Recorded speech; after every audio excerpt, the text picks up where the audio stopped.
Chat, it is officially the end of an era. Today was my last shift at Fuji Sushi, and I've been working there for like a year and a month, roughly. And I know it doesn't seem like it would mean a whole lot to people, but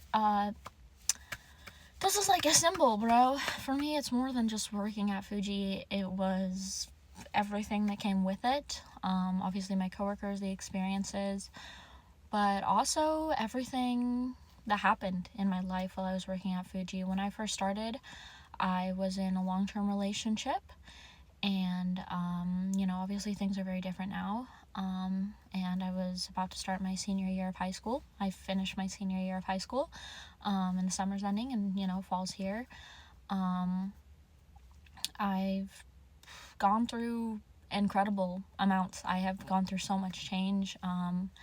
I attempted in May, and I'm had to make that conscious decision that I wanted not only to survive like I was doing, just existing and going through the motions, but that I wanted to live and that I wanted to feel alive.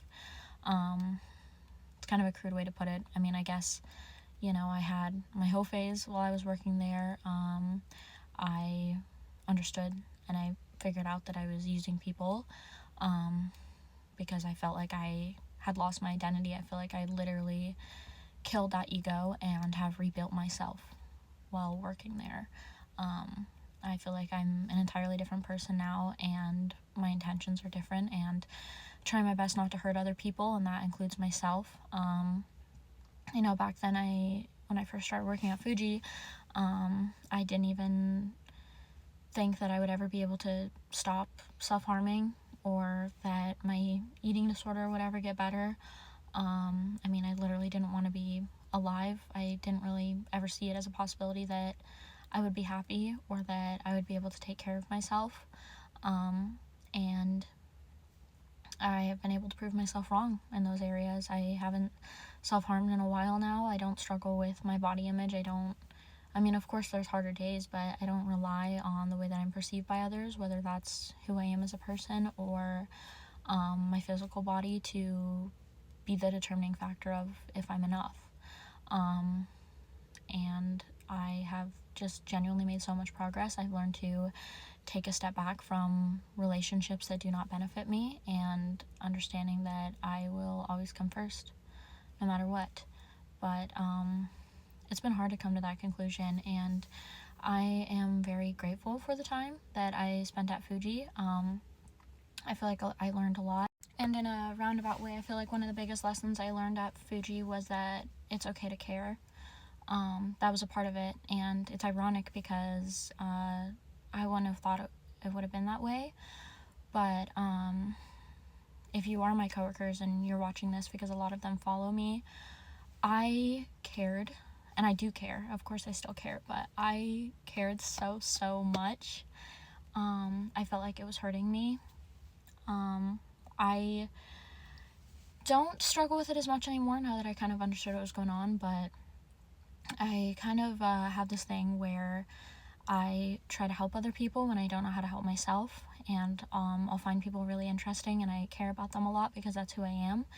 And a lot of the times I see more of the potential that relationship could bring, or who that person could become, rather than who they are and what their actions tell me. And I kind of interjected my way into multiple of my coworkers' lives, and I tried really hard to, be there, whether it was being a gym buddy or, planning hangouts and being with them through the struggles of their relationships and their trauma. And I've, helped multiple of my coworkers through breakdowns, and trying to be there as support and let them know that I am there.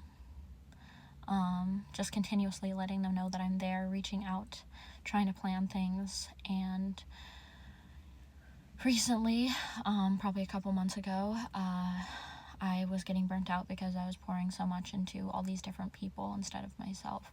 And a lot of those people were my coworkers, and so I realized, I came into work one day, and I was like, I'm not going to start conversations first because that's who I am as a person. For me, I'd always come in, I'm like, how's your day been on a scale of 1 to 10, what's been the best and worst part? That's a common question. Or just trying to start conversation, getting updates on their lives because I care. And I understand that to a lot of people, especially coworkers, it's more of like that work, it's more of the transactional service, and it doesn't really seem like that big of a deal, me asking how their day is, but to me, it genuinely means a lot because I do care. And when I came into work that day, I was like, I'm not going to start that. I'm not going to be the first person to say something. And I realized that when I took a step back and I stopped reaching out and I stopped putting so much effort into all these relationships, that no one is really doing the same. And I understand that people have different expectations of what friendship is and what those connections look like. And I understand that a lot of people there are self-occupied. And I'm not saying that that's a bad thing, but it felt like they didn't really have room for me in their life. And I realized that I couldn't force them to do anything. I couldn't force them to care as much as I care. I couldn't force them to ask me how my day is. I couldn't force them to reach out. I couldn't force them to ask me to go to the gym with them. I couldn't force them to check in on me. And honestly, that was hard. And I kept kind of trying to convince myself for a while that I didn't care. But that didn't work because I do care. I care a lot. I've always been that way. And it's hard to let go of that. I'm not gonna lie.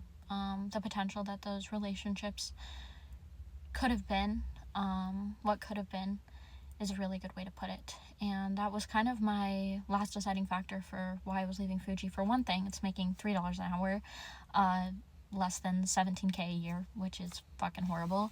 And it was just draining me. Every time that I would make progress, I would go into work and I would just work double shifts, and it would just drain the fuck out of me. And especially for how much money it is and it being a part-time job, I was like, it shouldn't be draining me this much. And I want to be surrounded by people who aren't respectfully stagnant in life, who feels like they have stuff going for them, because a lot of the people working there have been working there for a long time. It doesn't really seem like there's a whole lot of future plans. They're kind of just going with the flow, which is not a bad thing. But I want to be surrounded by people who are continuously growing and making efforts to grow and to change, because I'm in a stage where I'm going through constant change to the point that it's painful. But that's okay. That's how life goes, and I'm all right with that. But I feel like I also need that support, and I don't expect every work environment, or a lot of them, to actually support my wants and my needs, like my social needs.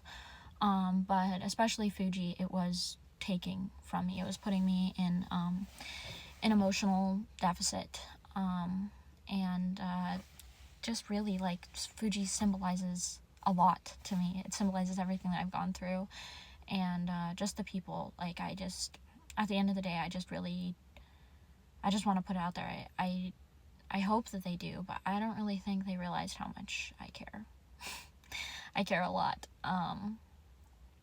And it's just sitting with that. But I'm definitely going to grieve working at Fuji, and I made a lot of good memories there. I'm very grateful for the time that I spent with the people, and everything that I learned, and being able to be a part of customer service, even though it's not super preferable.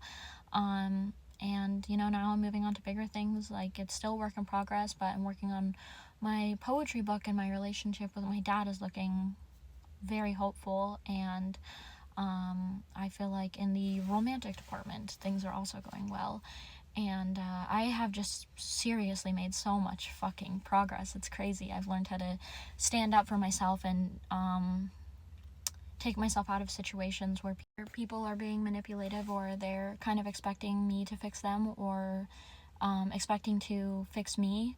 And I've fallen out of limerence, falling in love with the idea of the feeling that someone gives me, the idea of who they are, and who they are as an actual person.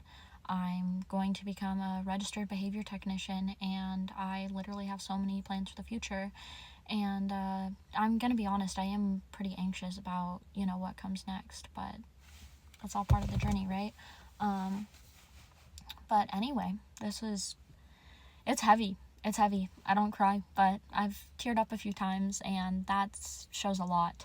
So I'm leaving, and, life will continue, and they'll continue to do their work, and I'm not gonna lie, I hope that they recognize how different it feels without me there. I feel like that's normal to feel that way, but anyway, I just, if you're watching this and you work with me, I want to say thank you. I want to say thank you for everything that you taught me, and thank you for the things that you made me feel, and the things that you helped me realize, and in those times of need, the support that I did get, and all the memories. I just want to thank you for the memories. And I hope all goes well, and I will continue on my adventures, and life will continue on, but it's the end of an era, and that needs to be recognized. So, thank you.